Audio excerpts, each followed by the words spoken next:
Hello again. I will say at once that I'm not really all that enthusiastic about the idea of man-made climate change, but we can, for the moment, set that aside. For the purposes of this video, I propose to accept all that is popularly claimed about global warming and climate change.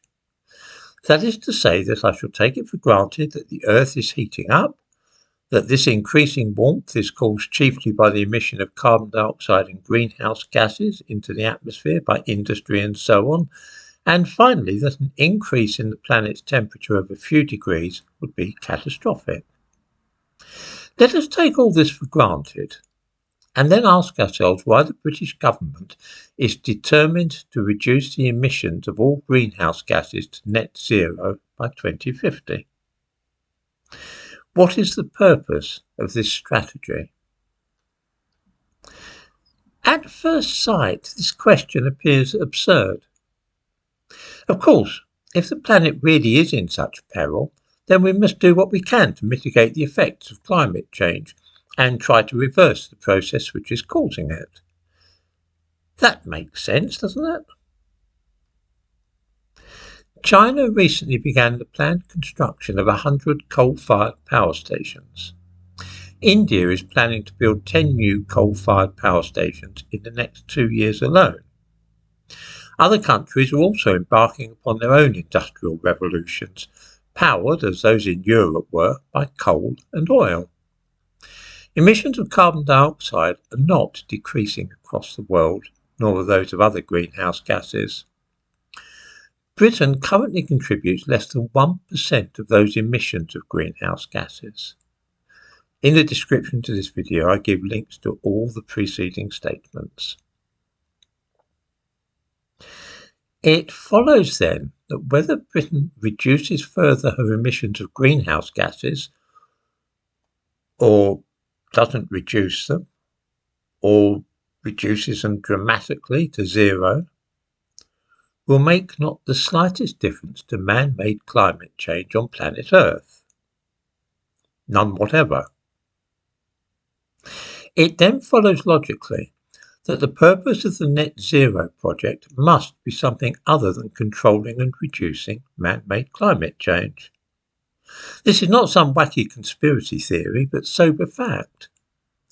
The question is then, that posed in the description to this video, what is the real purpose of Britain's net zero plan? There are various loopy explanations, such as that the purpose is to reduce the population of this country to that of medieval serfs, so that a new elite can rule them more easily. That is possible, of course, but perhaps it's an unnecessary hypothesis. A more likely explanation is that this is such a fashionable cause these days that politicians think it will make them popular. Since everybody is fretting about the end of the world, offering to help fix the problem and prevent the death of the planet must surely be worth a few votes. It might even be worth whipping up more fear and hysteria about climate change. Then too, there are business interests which stand to make a lot of money from building new wind farms, solar farms, electric cars, heat pumps and all the rest of it.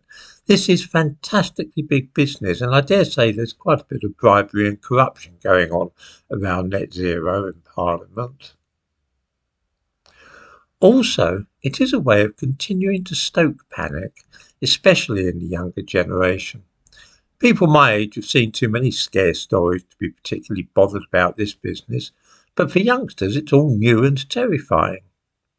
They turn to politicians to save them from disaster, and if the remedy means doing without luxuries, then that's a price worth paying.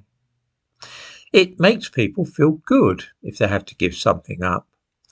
It's a modern substitute for Lent, when we once forswore chocolate or something for a month or so.